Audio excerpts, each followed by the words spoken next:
everything that was messy and broken in the room was my bio daughter's fault. Mm-hmm. And since the father was responsible for that, he was telling my daughter to clean everything. And I was like, oh my God, this is Cinderella. You're listening to the Nacho Kids Podcast, where we discuss all things step-family related. Real stories, real people, real help. Your hosts are the creators of the Nacho Kids Method and the Nacho Kids Academy Step Family Coaching Team, Lori and David Sims. Top of the morning to you. Mm-hmm. Y'all will have to excuse David's morning voice. It's my Barry White voice. Actually, it's not too bad. Like we literally woke up 15 minutes ago. Yeah, because we live this nacho life. Like, get up and do it. Yeah. Now, don't matter how bad you sound, just do it. Right? That's right. David's over there drinking coffee. He'll be making gulping noises. I know. Coffee, man. Drive me insane. Coffee's going to save my life. I read an article of all the health benefits of coffee. So while you're old with dementia and aching bones, I'll still be running around like a whippersnapper. You ain't running around like a whippersnapper now. I need to drink more coffee. All right. What do we want to talk about today? Oh, let's talk about something that I noticed yesterday when I went to get tires put on my car. Okay. There is a sticker on the back of my car that says Zombie Apocalypse Response Unit in bright green. I didn't put it there. How did I get there? Well, David apparently did it because he has a Jeep that he has turned into some kind of zombie apocalypse machine. I felt like an idiot. How long have I been riding around with that on my car, David?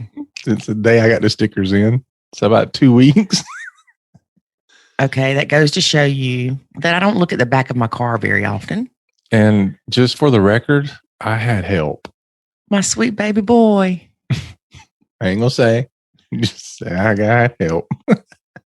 Well, the funny thing is, I would not have even seen it yesterday if I had not went to look for the little lock bolt thing or whatever for your tires.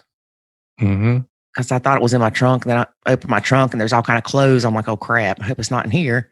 And then I shut the trunk and I'm like, oh my gosh.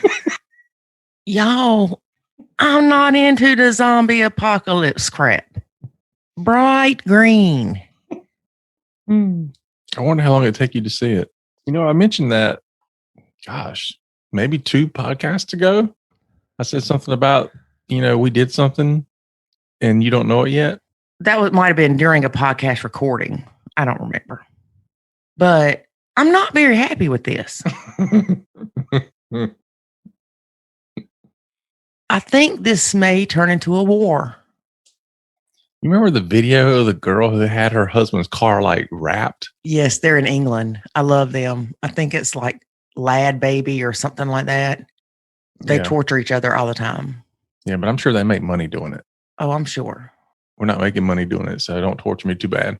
Just being married to you is enough. So if anybody would like to give me some suggestions on ways to get David back, please email me at lori@nachokids.com. Because really, I'm like, I have been riding around with this stupid sticker on my car. And it's, just to clarify as well, it's on your back glass, so it's not like on the bumper. Oh, and I couldn't even see it through my rearview mirror. That's why I put it on the back glass. Why would you think I would want that on my car? Hilarious. I didn't think you'd want it on the car. That's why I put it there.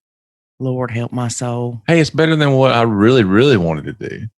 I really wanted to take the sticker that was like 2 foot in diameter and put it on your hood. Yeah, you would have died. I would have seen that one fairly quickly. Oh, yeah, you would have seen that. Everybody would have seen that one. I just don't get your button pushing.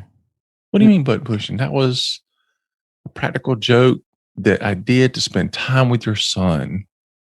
It was Oh. bonding. But see, now I'm going to be like, my sweet baby boy put that on there. Yeah. Maybe I shouldn't take it off. Maybe I Honestly- should ride around and look like an idiot. Honestly, I'm going to say this low because he's in the next room. But honestly, he's the one that came up with the idea. No, he didn't. He did. No. He said, we should put that on my mom's car. And I was like, that's a fantastic idea, Jackson. He is pretty smart. So it was just a bonding moment with me and the stepson. So there you go, guys. You want to have bonding moments with your stepkids? Just torture the wife.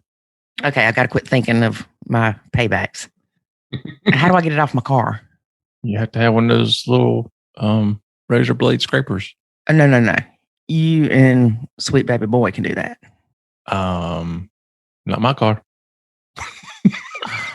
Not my car, not my problem. It's not Nacho Kids, Nacho problem. It's Nacho Kids, Nacho responsibility. Get it right. Not my car, not my responsibility. How about that? Well, you should have kept your hands off other people's cars. Well, I didn't touch your car. I think you should do that to your dad. Oh, he'd never see it. I know. He'd see you put it on there and be like, I don't know what he's doing. You could do like UFO hunter. Yeah. Professional UFO hunter. Anyway, okay. Let's talk about our guest today. All right. Our guest today is Debora. Hello, Debora. She has been blending almost a year and a half. They dated for 5 years. 2 bio kids, bio son 9, bio daughter 7, 3 stepkids, stepdaughter 27, stepdaughter 11, and stepdaughter 9. Wow. She's from your favorite place in the world, David. My favorite place in the world? Your dream place. What's that? Brazil. No, it ain't Brazil that I like. It's the women from Brazil.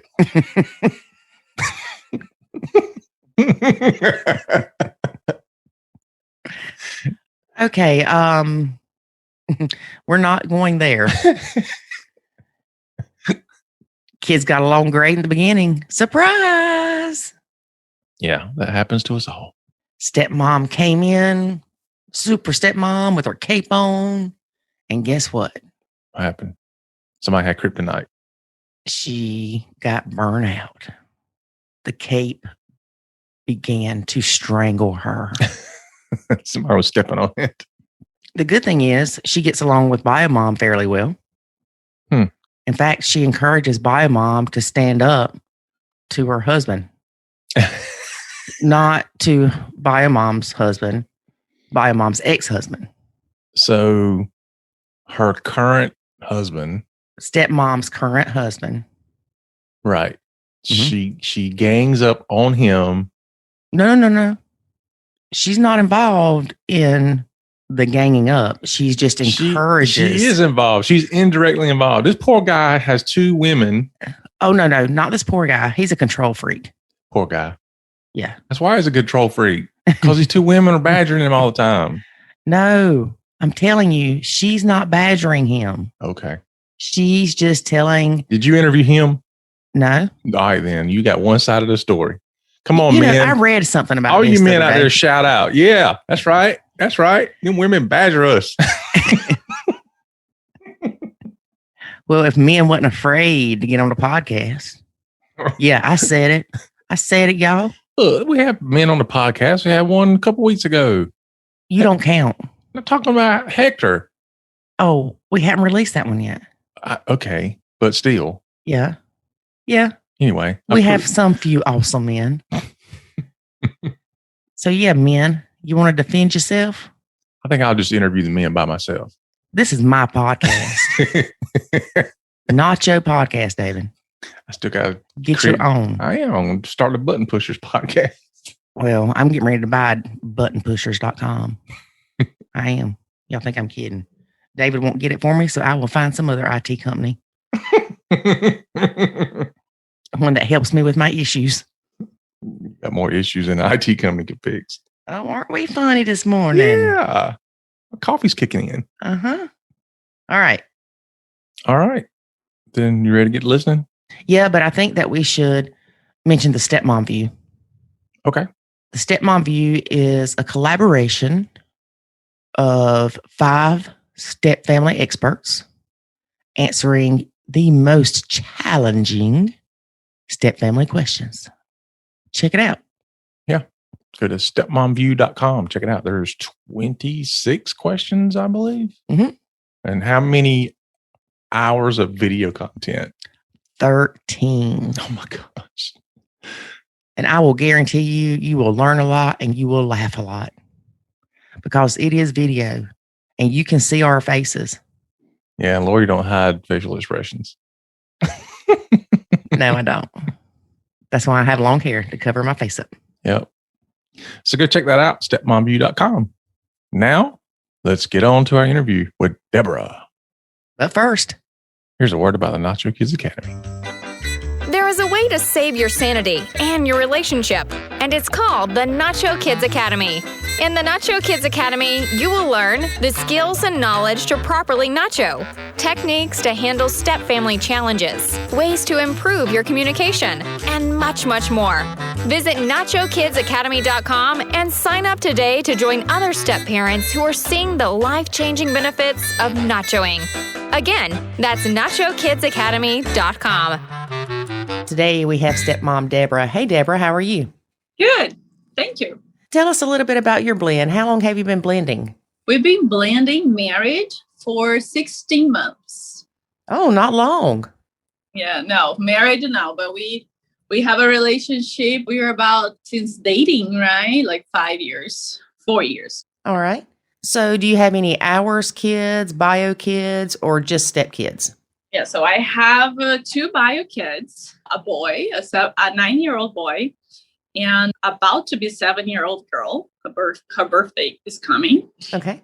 My husband has 3 bio kids. So I have 3 step kids. But one is a 27-year-old. Mm-hmm. She's grown up and she's gone. So she's not in the blend.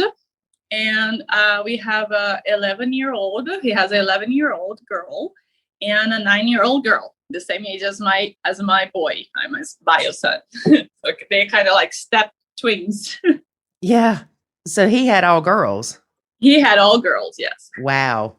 A 27-year-old and an 11-year-old? Yes, but they are different moms. He had a first marriage when he was from 19, I think, for about 27 years old. Mm-hmm. So that was his first marriage. And then he got a divorce. And then he met his girl's mom a couple of years later. And they were married for 11 years. And they also got a divorce. Okay. So had this big gap. Yes, big gap. So tell us a little bit about your blend. When you met, how did the kids get along? Things of that nature. I am from overseas. I'm from Brazil. So I moved to here, to United States, to be with my mom. So my mom would help me with my kids and everything. And then when I met my husband, we started dating.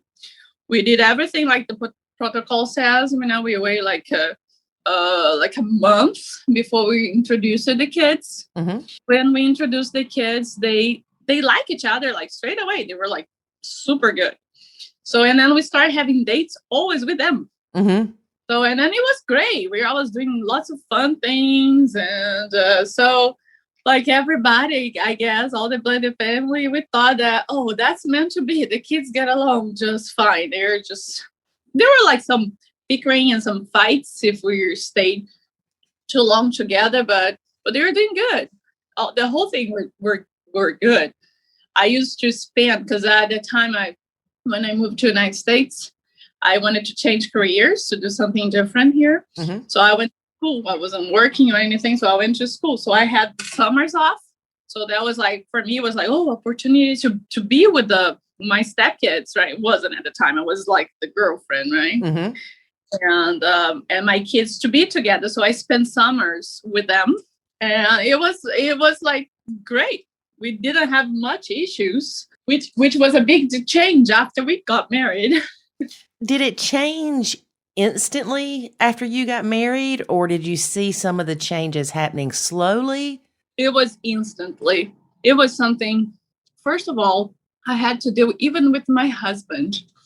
It was instantly I was studying at the time, so I knew what was about to happen. Because they say the grieving moment, like they have to grieve, to go into grief. And that happened in my house, like immediately. Mm-hmm. All of them. My dear husband went on a depression. My stepkids were all very, it was suffering. You knew they were suffering because they starting to do things that they didn't used to. They were like super happy kids, didn't have a clue what was going on, I guess. And then after we got married and we tried to have a unity, and things started to backfire.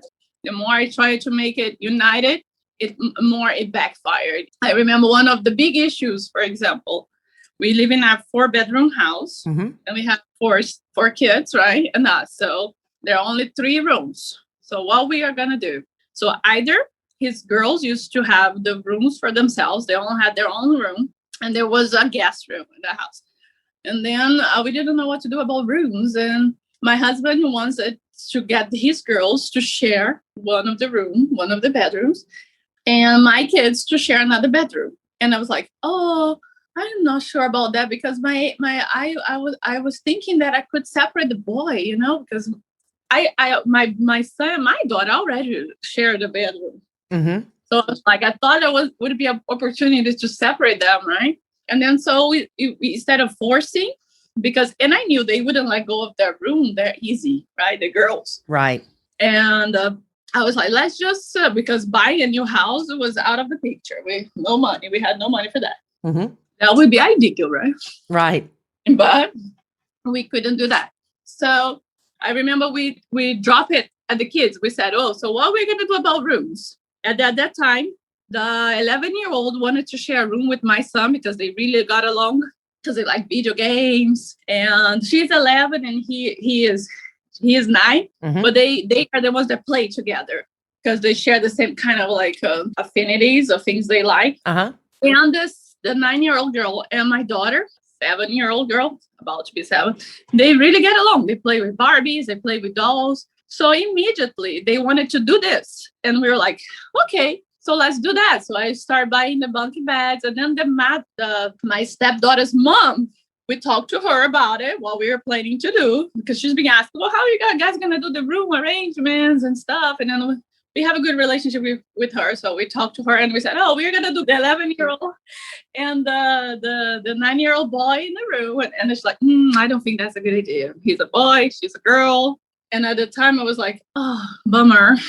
I felt, but that sounds so good, because I was very naive about anything that could possibly happen. They're kids and never seen anything, and I'm always on top of them. But then I was thinking, no, she's right. Let's separate them, because the other girls didn't want to separate; they wanted to share, and we're like, okay. So I made the whole room. So I changed the rooms a little bit. So I got my site, broke the guest room, which was a big thing for my husband. It really didn't wanted to let go of the guest room, mm-hmm. but nobody goes there. But I think he was like, in the back of his mind, that was where his adult daughter used to go when she visited. Oh, that's it. Yeah. So for me, it was like, what am I going to do? I'm going to put my kid to sleep in the couch, because he was taking forever to do it. I was like, well, I need to get my son a room. Mm-hmm. And he had this guest room, and his adult daughter had decorated a little bit the guest room and everything, but she wasn't here, right? She wasn't living with us anymore. I was like, well, we need to put this apart and start making a boy room. And he was like, And then he tried to convince his 11-year-old daughter to go to the guest room, because for him was like, but we're going to give this guest, because the guest room is an en-suite with a bathroom. It's a better bathroom. So he's trying to convince his 11-year-old to go to the guest room, but she doesn't want it. She didn't want to. She wanted to stay in her room. She grew up there, right? She's like, no, Dad, I don't want that. Give it to my brother, right? To my stepbrother. Mm-hmm. She was all okay about that. And he was like, delaying. It was very hard for me to, little by little, I started putting things, starting decorating. I put a bunk bed there too.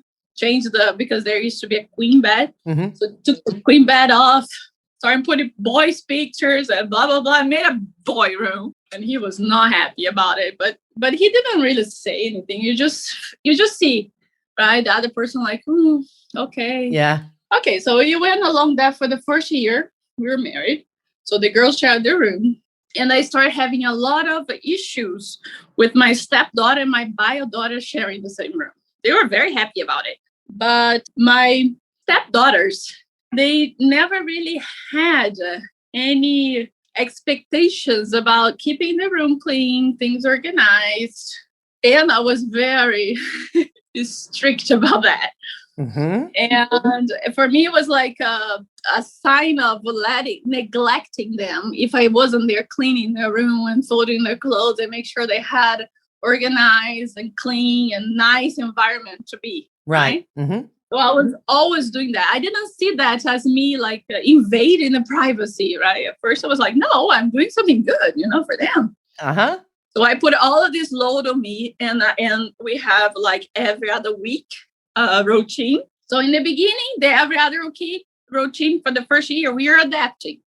So I noticed that the suffering from the stepkids on this grieving because of the questions, because of my stepkid used to be acting out towards me, like blaming me for realizing that mom and dad wouldn't be together anymore. Mm-hmm. She even talked to me about it. We really had a good relationship while they were dating, because they saw me as this cool babysitter and dad's girlfriend. Because we always did everything fun, right? So I was like connected to fun, right? And then so she started to just be very mean to me. To be honest, I think she was blaming that I wasn't going back. She would ask me, when are you going back to Brazil? Because in her mind, I was there on vacation. I was going to go. Yes. It's like, well, we're married now, I had to explain, no, I'm never leaving. And she's like, oh, okay. All right. She's like, crap. Exactly. And okay, so then little by little, so there was this grieving on part of my husband. This is a marriage situation, right? Me and my husband had to deal with, and the kids suffering in the room. And one of the conflicts, it started. The first one was the room thing, the room issue.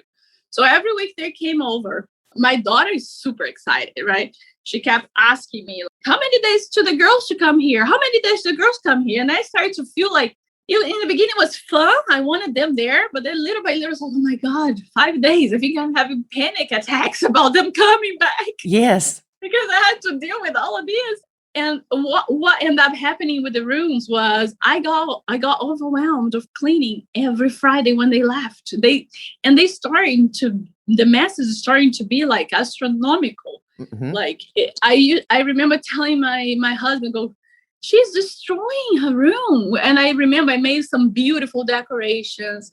I made it like a girly room because she didn't have that, because everything was torn apart. And she started tearing apart everything I got. And to the point that she would start breaking my daughter's stuff. This is not your territory. And then I caught them saying very mean things to my kids. And it was very stressing because they're kids. Right. And they're mean and they're suffering. So she was being mean to me. She was being extremely mean to my 7-year-old. So they start fighting a lot. And my 7-year-old, she was little. She was still a lot of problems communicating. Mm-hmm. So she sorts out to emotion outbursts a lot, so she would like just overreact to things. So they got ugly fights. And I was like, there's something wrong with my daughter, but she couldn't communicate. She would say, but this is unfair. Because what was asking during their week, because as I got overwhelmed of cleaning their room, I couldn't keep up. I started asking my husband to step in without knowing Nacho or anything. I just asked him to I didn't back up. I just needed another help. I need a maid or somebody to help me with this room, because she breaks everything and I don't want my daughter to sleep in a room like this. Right. The 11-year-old, it was easier for me to let go because it was her room. There was not my daughter's things there, Right. They weren't sharing a room. Yeah. So I let her go earlier, like, okay, it's your room. I'm not going to mind anything. I'm not going to come here and fold your clothes or see if there's any food. You do that. And then I started telling her that about it. So he started dealing with the 11-year-old. But I was still there, very active with the other girls, right? In the other girls' room, because mothers know, right? No kid want to clean their room. So it's a constant work, like all the time on top of the kids. Oh, you go play here, you put it this back, blah, blah, blah, blah, blah. My stepdaughter was like, oh my God, this lady is annoying. I cannot have my fun moment. She comes to her house and they were super excited about it because their mom moved. And their dad stayed in their house where they grew up. So they love their house, Right. And I'll come to this woman and she wants everything. Nobody ever teach me how to organize anything. This Brazilian lady is telling me to all the time, I cannot have express myself the way I want it, right? Now I see like this. But the problem was my daughter. And I started putting my husband more active, more like, how can I say, participating more. So I say, she needs to clean her room. But what happens is like he couldn't keep up with. He wasn't going. He's not like a mom. He's not paying attention. He would go like at the end of the day, please clean your room. You got to clean your room right now. He was very harsh.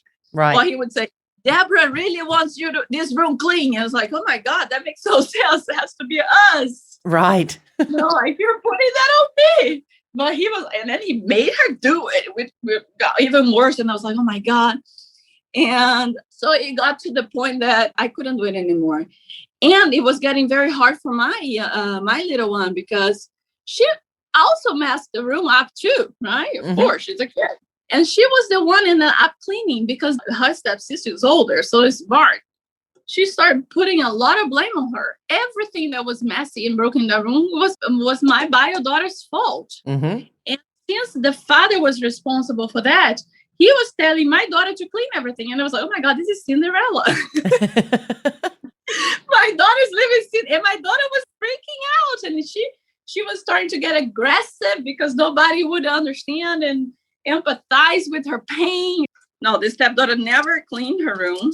And my daughter had to do it myself every Friday. So then I was like, okay. And then I had to talk to my daughter and said, I'm going to move you downstairs to sleep with your brother. And little by little, I started taking my daughter out of that room. Right.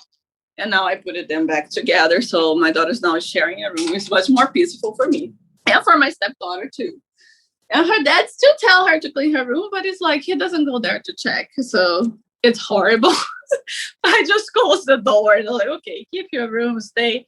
But it makes me feel bad because I have 2 stepkids that come every other weekend to a house where they have their rooms for themselves, while my kids that live there 100% of the time share a room in the basement, right? Because the guest room was in the basement. So your stepkids come every other week or every other weekend? Every other week. Okay. Yeah, so they're there 50% of the time. Yeah. And have their own room, and then your kids have to share a room, and they're there all the time. All the time, yeah. It makes them feel like we don't belong here. I don't know if it's that my mind. My kids, to be honest, my daughter, she's very happy about it. She doesn't have to go there in that mess and clean. So she's okay about it. Maybe deep inside, I never had this conversation with my kids. It's just, do you mind? No, I never talk about this. I just explained to them what was going on. Maybe sometimes in the future, it will change. I always tell them things are never what they are forever. Things are fluid. They always change. Yeah. You said that about you don't know if it bothers your kids as much as it bothers you. Yeah. Because a lot of times it bothers us more than it bothers our kids. And we make a big deal out of it when the kids are actually okay with things. Yes, that's true. But I'm sure if you ask them, would you rather be upstairs and have your own room? More than likely they'd say yes. Yeah. But they don't worry about it and overthink about it and are not suffering about it. I don't think so. Right. And that's important. It would be different if they were coming to you saying, we feel like outcasts. Yes. And things like that. I remember with my son, a lot of times the brothers, as we would call them, would leave him out of stuff. Like if we went to Wendy's, the brothers would go pile up in a booth. Well, there's only enough room for 4 people. So my son would just be standing there, and it broke my heart. Yeah. But my son didn't care. He was used to sitting with me. Yeah. Normally it was just me and him. So it wasn't that big of a deal for him to sit with me and David. But to me, it was, y'all are leaving my baby out and he's standing there looking confused. And it just ripped my heart out. It really did. Yeah. But then I had to step back and say, wait a minute. This is bothering me more than it is him. Uh-huh. And I used to always tell him, if something's bothering you, you know you can talk to me about it. I have this with my kids too. I always tell them that too. Yeah, because we don't want to project our feelings onto them. Yeah. Because the next thing you know, they'll be like, oh, yeah, we're outcasts. We live in a basement. Yeah, exactly. I don't even want them to hear that, because they never really thought about that. This is mine. This comes from me. Mm-hmm. I never said anything. I just observe to see how is it good, but they don't mind. Yeah. I do think it's funny that you mentioned that your husband was trying to convince his daughter to take the room with the bathroom. Uh-huh. Because I can see it from his standpoint. She's a girl. This is where she's lived forever. It would be better for her to have that. But at the same time, it's almost, again, putting his kids before yours. Yes. So there's always this conflict or this dilemma, we'll say, of how do you make things equal and fair? Yes. Yeah. And also his other daughter too, right? Because probably in his mind, we never talked about this, right? But I'm imagining probably in his mind, his adult daughter, when visiting, would much more likely be welcome and okay to sharing the room with her half-sister in a girly environment than with the stepbrother, that she doesn't really have much contact with, right? She's more distant from the step because she's not there. Right. Yeah, she hasn't built a bond with them. Yes. And so she wouldn't feel that excluded, but now she is completely out of the house. And I never really realized that, in my mind, I was like, I just need a room for my kid. Yeah. It's hard for us to put ourselves in the other person's shoes sometimes. Yeah. And I remember when David's kids moved out, I'm thinking, okay, great. We're going to get the upstairs cleaned out. We're going to make the rooms this, and this. Well, it seemed like forever before David got up here to do anything. And in my head, I'm like, oh my gosh, I'll just go up there and clean it out. Yeah. Well, of course, you don't want a step parent cleaning out the stepkid stuff because I may have thrown away something that was important to them and didn't realize it. So I never did come up here to clean things out. And David finally did it, but I didn't realize that part of it is hard for them because they are cleaning out their kids' rooms and realizing their kids aren't going to live here again. Yeah, it's painful for them. They're going through the whole process of grief, right? Yes, like you said, there's grief when you got married to your husband. There's grief with even the losing a room sometimes. Yeah. But that takes a while for you to realize, put yourself apart from what your bio kids feel, what's they're feeling, not to mess it up, understand, put yourself in the other person's shoes, be emphatic of the whole situation and be okay that it won't be fair and there will be a lot of pain and suffering. So the broom was the biggest eye-opening for me that, there's something not really working out. And it's funny because little by little things start to pop up. So that was one thing. And another issue was chores, right? Mm-hmm. Because kids were very young. So and me and my husband, we were like, okay, we need to start getting them to do things. Right. Yeah, let's help because I was doing everything. And then I started feeling like they expect, even my kids, right? They were treating me like a maid. Mm-hmm. Not only my stepkids. Yeah. I wanted some unity. So, and then we come up, I had many different kinds of shorts. I used to be a teacher, right? So, and I was, we're going to use reward. My husband's very authoritarian. So I tried to open his mind of stop being authoritarian. I hate that you yell at your girls like they're soldiers. I hated that. So I didn't want to end of that with my kids. And so I started doing all of these reward shorts and system that they never heard of. And they were always overly compensated by their dad because it was a completely different style of parenting, right? Mm-hmm. And then I started putting these chores with reward, but they really never really, my kids were very excited about it because they were used to being motivated and into that kind of reward system, right? Chores. That's why I've been always trying to, like I did in the classroom, right? So my kids were like more responsive to it. But the stepkids now, they were like, no, I don't need. I remember I started giving them. I would say, okay, I'll compensate with you guys. I'm gonna take you guys to the Dollar Tree, and then you guys can pick it because they love the Dollar Tree.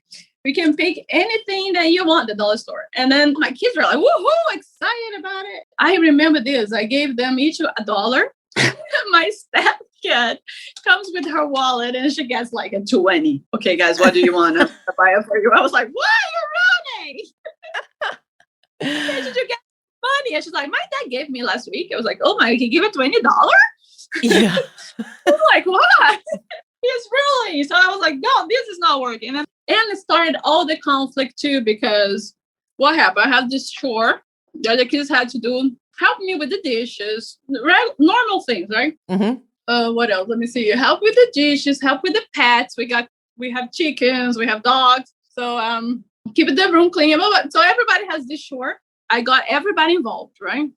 Right. But while little by little, I noticed that my stepkids, they were getting away a lot with the chores, and my kids were doing everything because I would go to my stepdaughter and would remind her, oh, the dog needs water.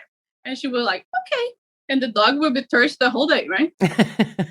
But then I would come to my son and say, I feel sorry for the dog, and I cannot do it because they need to do it. I would go to my son and say, can you go get the dog water? And my son cannot say no to me, right? Right. He knows better, right? He knows better. Or he cannot just say, oh, yeah, there will be a consequence to him because I have to punish and whatever or reward either way.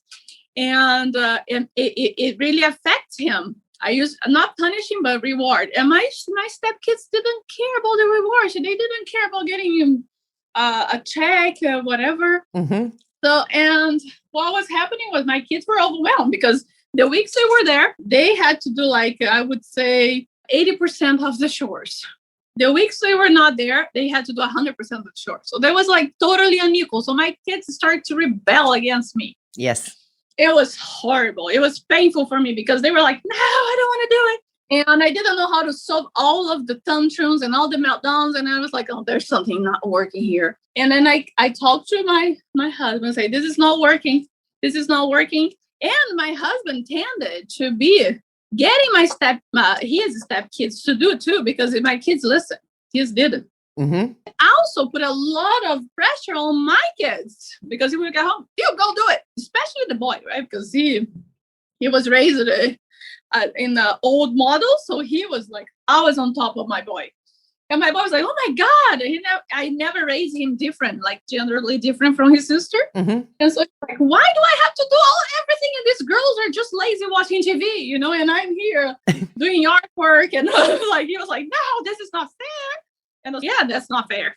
And I started getting very angry, and then had a very hard conversation with my husband because he is very hard to talk to due to a lot of issues. So I was like, so it took a long time for me to actually make him realize and see that was unfair. And so we got to it, but the chores needed to be done. And we are not going to hire a maid. So we were like, what do we do? And then we started having the chores split on weeks. So my kids would do everything when the girls were at the other house with their mom. And they would come home and they would be responsible for all the chores when they were at home. So my kids would literally watching TV while they would be doing the work. And my husband was okay with it. This is not going to happen. I think in my mind, this is not going to work. But anyway, he's like, no, if they come to me and they faint and they say anything, I'll tell them they have to do. So we've been doing that. What I ended up with was I had to step away from chores because they won't do it with me. Nothing gets done. My kids see it. So on the weeks that they're not there, my kids doesn't want to do it because they never do it. So I am struggling with the chore thing. Because my husband, he does step, but he feels guilty. He doesn't want, he agreed on the separating the chores and everything, but he knows that his daughters are going through a hard time doing something they're not used to. He's taking it very, how can I say? He doesn't know what to do about it, and then I just let him do it. And I told him, I said, I'm okay if they don't do. You can do it, as long as you get home and you do it. But he hates that, he thinks that I should do it because I am at home, so I should be doing. But at the same time, he doesn't want me to do it, and he wants the girls to learn. And then he starts suffering because this started to open his mind to the fact that we are not the family he expected. Mm-hmm. To his daughters, why can't I make them? Because he's like, you have to make them, if they don't want to do it, you just go and yell at them, the way he parents. I was like, I'm not doing this. I'm not this person. I'm not going to yell at anybody. Well, the thing is, I'm sure that he does have some disappointment about the family not being like a nuclear family. Yeah. But you know this. It's not your responsibility to change his kids. It's his. No, I tried and nothing happens. And I'm been telling, I can't do it. It's not working. And then he's, no, you need to be more consistent. It's like, no, it's different. And so he's at this moment trying to realize that, well, yeah, not because I don't want to, it's going to be like we hear from all the stepmoms. You dedicate your life and you kind of traumatize those kids. Right. Try making them do the way you want. When they grow up, they are not going to carry much. Yeah, because what would happen is if you started yelling at his kids or demanding they do chores and were constantly on them, you need to do this and you need to do that, even if you weren't yelling, they would eventually not want to come there. Yeah, exactly. And then he would blame that on you. Yeah. True. I told him that it can't be like they come here and they are on vacation, but it can't be that they come here and they have to do everything that they've never done before. I think we need to take some time and let things go slowly, because I think that was our biggest problem. We wanted everybody in this unit family because he saw things like, even with the other mom, in the other house, he completely ignores her. But that was a problem they had in their relationship before, and then I started to realize that later. He always ignored completely what she does in her house. He is that ex-husband that he calls her and tell her exactly how she's going to do in her house. She's not going to do it. But he thinks he's doing, and I was like, can you stop controlling so many situations? I was like, you don't have two wives. You have only one, me. She's your ex. Leave her alone. Yes. Sometimes she comes to pick up the kids and she goes and she goes inside and she waits because he always has the girls to do something when she comes to pick them up. And I look at her, why don't you go? Go home. Leave him. No, don't wait. And she's, no, I have to wait. So she let him control this. And I was like, my goodness. Yeah. And, that's disrespectful to her. Exactly. Yeah. Because if he has something that he wants them to do and he knows that she's coming at, say, 6:00 at night, then he needs to tell them to do it at 5:00 or 5:30 so they're done by the time she comes. It's not right for her to sit there. And he's lucky that she doesn't cause issues with that, because a lot of people could actually decide, you're interfering with my parenting time by not having them ready, and I'm going to take you to court. Yes. No, she is almost like a doormat, and she makes things worse. She's getting better, but probably from your coaching. But he is a very difficult person, and I learned that since day one. I was, oh my God, I need to have my boundaries very strong with this man. Mm-hmm. He has this control issue. He has a control issue. Exactly this. Mm-hmm. So if you are a person that has no boundaries, right? Right. You're going to walk over by him. Yeah. And that happens a lot, because also what happens in our relationship too is that she depends on him too much, let him rule too much. And it kind of gets overwhelming to us because, for example, she wants to be with her kids, so she takes them, but she doesn't have time to do much of extracurricular activities or even school. Mm-hmm. She can handle much very well, but she values that time with her kids at home with her. But that means, for example, my husband wants all the kids doing sports. my kids are always in sport and we are very active and we love it. His ex, no, she doesn't like doing that, but he completely ignores the fact that she's different, that she doesn't want to raise their kids like this. He does, because he's controlling. So he's like, no, they are going to do it. And so when I was in the beginning of the relationship, I always talk to my husband, right? Mm-hmm. I have a very good relationship with her, but I need to talk to my husband, right? I'm not going to talk to her. So I was talking to my husband and he was like, no, sign the girls too. So I would sign my kids to sport, which makes sense for me, right? I'm signing my kids to sport. It makes it easier for me to take everybody together. I always try to put the schedules connected. So take control of it. But we are doing a schedule of every other week. So the other house has a very big influence on our house. Right. It's not like I'm going to sign you up this and then next Wednesday, who's going to take them? So I got so overwhelmed to me because what I was doing was I was being with my stepkids over the other parents' time. Oh. Yeah, because I had to take them to gymnastics, for example. So I would go take the kids to gymnastics on Thursday. So when they're out with their mom, they basically they would go to school, daycare, and go to mom. Mom would pick them up in daycare at 6. While I was with my kids full time, right at home. So makes much more sense not to pay their care on the day they have gymnastics, right? Right. So they go to Debora. So, and then I would have them full time with me on Thursday. That made things like if gymnastics got a little too late, they would spend the night with me. They were all over all the time. Mm-hmm. And so I was, no, this is no, I end up super overwhelmed and having to be responsible for all the reaction from my stepkids. So they didn't want to do that, and my husband didn't really see them and didn't want to accept that. They didn't want to be that kind of person. My 11-year-old stepdaughter, she takes a lot after her mom. She doesn't like to do any of these activities. And I was the one doing it. And I started seeing her suffering, gosh, she likes to paint and draw. And her dad's forcing her to do these sports. And I am the one responsible taking it, Right. So, and then I stepped back from that. I was like, no, I'm not doing it. And then he was always blaming the mom, thinking, oh, no, she has a problem. She needs to step in. I think like people are different, Right. And it's part of who they are. They are part of you, so they're gonna have a little bit of sport experience, but they won't have it with their mom, and that's okay. But for him, no. I think if she was she was dead, for him it would be easier. Right. That's how he thinks. A lot of times, for instance, with us, David's kids wanted to do karate, but the weeks that they were with their mom, she wouldn't take them. Mm-hmm. So I think, if I remember correctly, David went and got them several times to take them.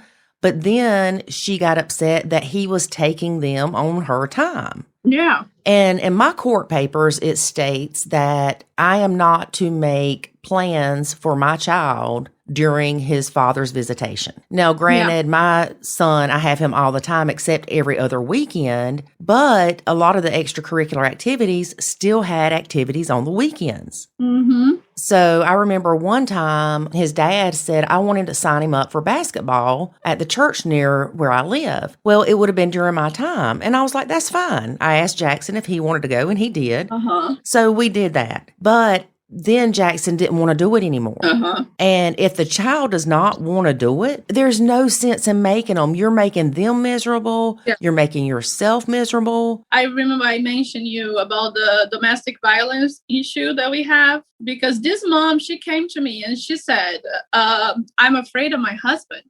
Mm-hmm. When we were married, because I had no idea of that, When I met my dear husband, I thought he was like one of those stories that the wife cheated on him and left.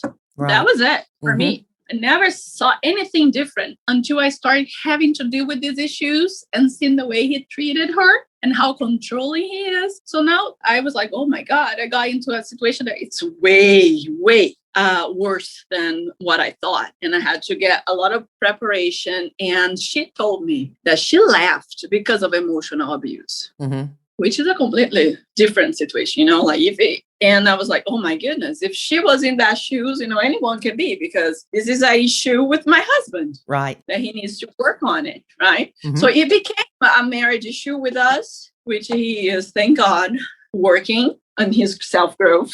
My husband is a military, right? Mm-hmm. So he was deployed twice, and it affects them psychologically. So he's working towards to get his PTSD assessments and stuff like this, and really work on himself to become a better person, right? And face those issues, because for him, he wasn't being abusive or anything to her, Right. He doesn't really see it like this. So so he had to walk through a whole path of realizing, acknowledging, and now he is into the process of changing. That's good. That's good that, that he's seeking that help. He is. And that's why we're together. And it's not going to be like tomorrow, it's going to be years and years and a lot of hard work on my part and on everybody's in this family. And all the stresses of the blended family makes those things worse. We live so many stresses. Right. That when you have your own personal issues, gosh, sometimes it's even impossible, right? I've heard people telling me, like, it's going to be, she thinks, his ex thinks, she tells me, I don't know how you're going to make this. This is not going to work. And I told her, well, I made a vow, and I see that as long as the other person is walking towards their growth and their change, I don't see a problem. As long as if everything is safe and I keep myself safe and everything's safe, right. I'm on. I'm hard. I'm on. I'm not going to jump off the ship. It would be different if he was abusive towards you. Yes. And some people think that abuse is black and white. It's not. No. It's not. I've got a friend that her and her boyfriend, they cuss at each other all the time. Yeah. That's not abuse to them. To me, if David talked to me like that, I would consider it abusive. Yes.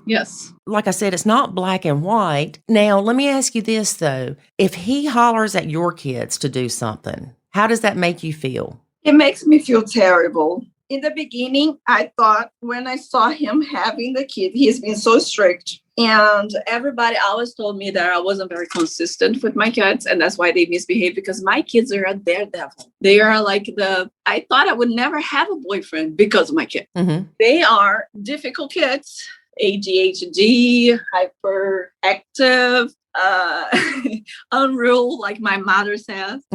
And my husband, I remember when I married him with this military thing, for me was like, oh, good, somebody's going to save me. He's going to be here. He's going to yell at my kids and they're going to listen, because I don't yell. I do the reward thing, And then they start listening to him because they were scared of him, right? At first I thought it was no respect, but it wasn't. They were freaked. They were afraid of him. Right. And then I started to realize, no, I don't want this. But I was already there in that marriage, and then I started talking to my husband. So it's now me telling him, no, please don't yell at my kids. They're suffering. They don't like that. And he's like, well, I don't know how to do it different. And I'm like, okay, so now it's another thing that you need to go and work on yourself. I want you to change this parenting, not only for my kids, but for all the kids, because it's not really working, like when you have it's been proved that the authoritarian parents is like, you get the fear out of them, but that doesn't mean that they are learning anything. Right. And my mom was like that. Yeah. Now, she'd also tear your tail up, too, because that was back in the day where you could beat your kid with whatever, and it was no big deal. Yeah. But I know.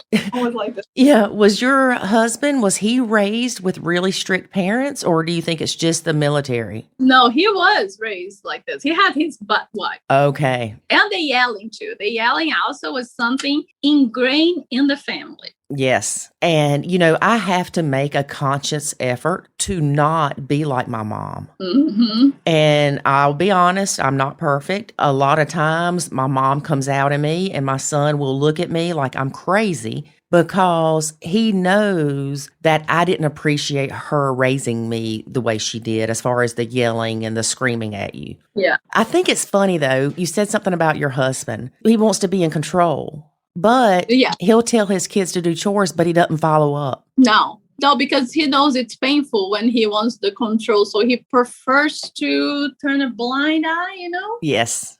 Because he also has the guilt parenting in him, which is not that bad in him, which I am very surprised, because he doesn't really, I think the control is so much greater on him that doesn't let the guilt parent come in, Hey, that's probably true. Yeah. When your need for control outweighs your guilty parent syndrome, that's not really a bad thing because you could have it the other way.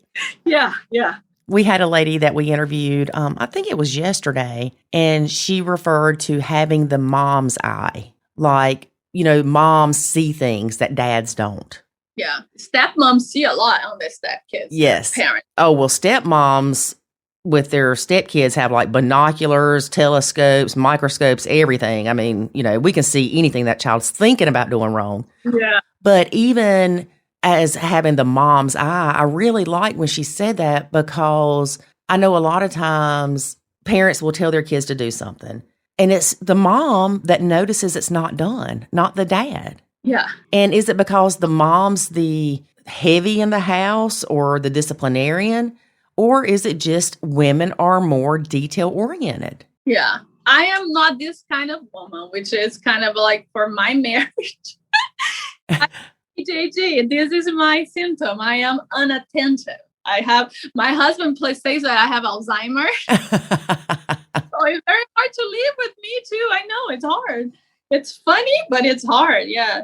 And I'm not very consistent. So if I am seeing something, it's because it's not really getting done, Yes. I only catch what the things I do every day. For example, the chores, I notice that it gets undone because I am there in charge of that, Mm-hmm. But I'm not very attentive, which which helps in my relationship. Imagine if I was like this and my husband's like this control freak. So that would be too much for the kids. Yeah.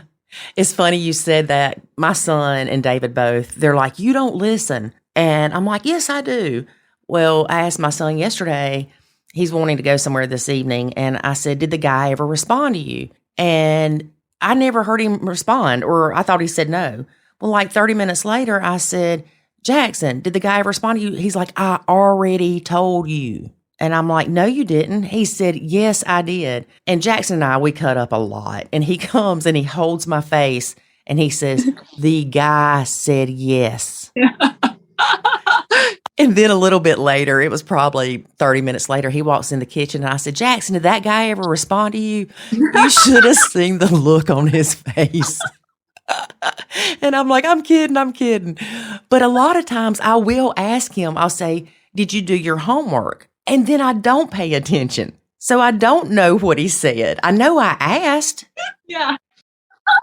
But then it's like, what did he say to me? I don't know. So I ask again and he's like, oh my gosh. Okay, so you got some inattentive in yourself too, just like me.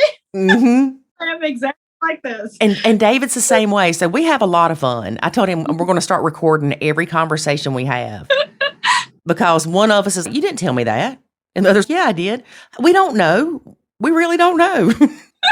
So, okay, that's good that you're both like this. So I don't know if it's easier to navigate, but my husband, he knows everything and he's very attention. Oh yeah, he says that it's because he was trained to be. And I am like totally, he says, unruled. And it's so funny because all of the control issues, I catch him talking to other people up with her. And he mentions me like I am out of all of his control. And he gives up. He said, I cannot control this one. This one does whatever she wants. There you go. And that's not a bad thing. That's why we're together. Yeah. He's met his match. Yeah, it's very good that he knows that he is not controlling me here. Mm-hmm. So is your husband nachoing your kids now? No, he doesn't. He's still struggling with it, but I have started introducing him to it through the effects, because what happens? I try to talk about it. No, he for him is like me. If I mention that, he doesn't understand. He really blames me. He puts a lot of mom guilt on me, on my stepkids, because for him it's so twisted up in his mind, because he thought he would marry me and I would take over the mom role. Yes. Mom. Mm-hmm. And the mom guilt and the mom responsibility and sacrifice for my stepkids, In his mind, I have to sacrifice my life for my stepkids, for everybody equally. And he is like that. He treats my kids equally. He doesn't see a difference, there is a difference, but he fights with himself because he feels bad about it. Right. And I remember once I was very angry at him and I told him, I don't love them the same. And he was like, what? Yeah. For him, it was like the house broke down, like, how come you say that? But I don't feel it, and I don't feel good about it. And I'm okay to express myself, but not anymore after your reaction. Yeah. I should hide this now, right? It's like we always say, you teach people how to respond to you. Yes, exactly. How you react. Yes. And he does. He is the breadwinner now, right? Because I am I'm not anymore. Finally got a job. Woohoo! Woohoo. This is part of my natural plan. Yeah. Because what happened when I got married? Since I was a foreigner, until you get your documents ready, I couldn't work.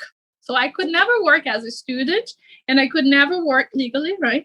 As after I got married, I had to wait till the documents are all sorted out. Because when I was a student, I had money. I was living out of my income that I had saved to come here and stud. So I little, but I had. And with all this staying here and getting married, forced me to fight for the custody, and I burned my money. So I was completely dependent on my husband. Yes. And no job.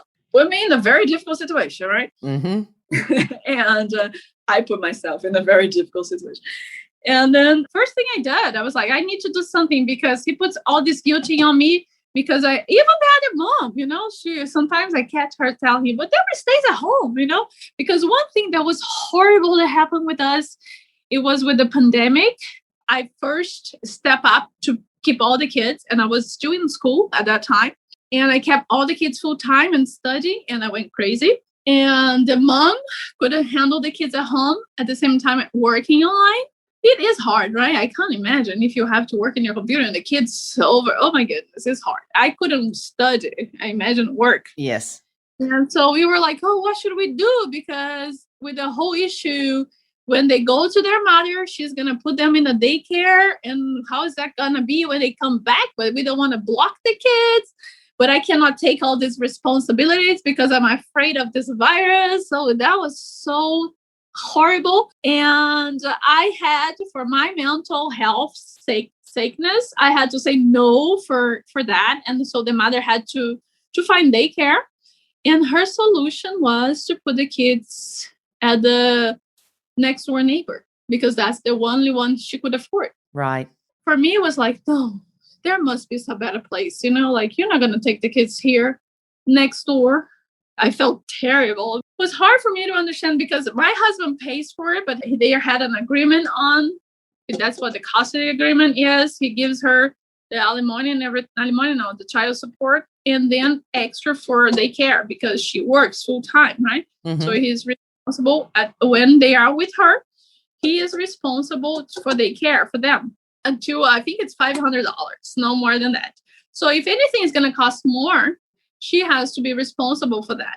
Right. And she changed her job at that time, and she didn't have any extra. So she need to find a place where she could only have that support from my husband, right? Nothing more expensive than she didn't have the money. Nobody in her family wanted to help her. And so the only solution she found was a neighbor. They used to be friends, and this neighbor had watches kids. It's not really a daycare. It's like she watches and they pay her for it. Mm-hmm. I don't even know if it's legal, but anyway. But they were used to having them there, and it's right next to our house, right next the house next to us. So she did that, and she put the kids there, and there they've been since I step out of it. I said, no, I'm not doing full time. I can't. And it's been very painful for my stepkids, because many times they come to me and said, why don't you get us? You're home. Right. My stepkids are home. But my stepbrother and sister, they're home. I see them playing on the street. I see you. And then they start to watch at the window and see, where did you go this afternoon? I saw you went running, like, why are you watching me? So I became this person who is super mean because I am doing my self-care and I'm not watching them. And for my husband, this was terrible. And she kind of guilt-tripped him about it. And I remember she saying, but she signed up for that, when she married you. And that was the first time my husband defended me. And I was like, oh, thank God. I said, no, she didn't sign up for that. You sign up for that when you wanted the 50-50 custody. Right. You need to be responsible for them during your time. And if you think putting them in the neighbor for saving you money, I understand you don't have it. I don't have it. He said, I don't want it. And Debora cannot do it. She's overwhelmed. And it's going to be painful for the girls. And it is. It is painful for my stepkids. They don't really understand why they have to go through that, why they can't be in their house, Right.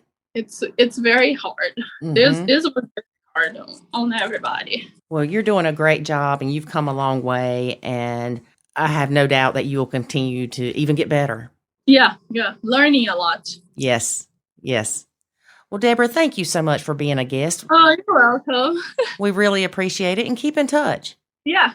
I have to do because I signed up for the academy and I have to do my profile and everything. I haven't done anything. I've been listening and to the podcasts and learning a lot, but I haven't introduced myself or done anything. I'll have to do that. Yeah, do that.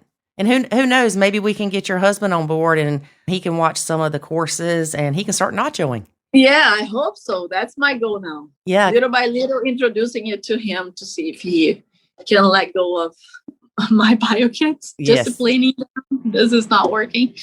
So. Exactly. All right. Well, I will see you in the academy, girl. Okay. All right. Thank you for having me. Thank you. Bye-bye. Bye-bye. We hope you enjoyed our interview with Debora. Thought you was going to sing for a second. No. Good. Y'all know I can't sing. I've busted out a few times on here with something. I know. It shocked me death, too. Oh, Lord. All right, y'all. That's all for today.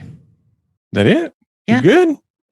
All right, folks. Thanks for joining us. Join us again next week for another exciting episode when we apparently will be interviewing another stepmom since stepdads won't get on here. No offense, stepdads. We know you're listening. Give us a call. We'll put you on. Tell your side of the story. We know it ain't all roses and sunshine dealing with these women. All right. Join us again next week. And remember, for Lloyd and myself, life is good when you nacho. Thanks for listening to this episode of the Nacho Kids Podcast. Find us online at nachokids.com. Until next time, remember, life is good when you nacho.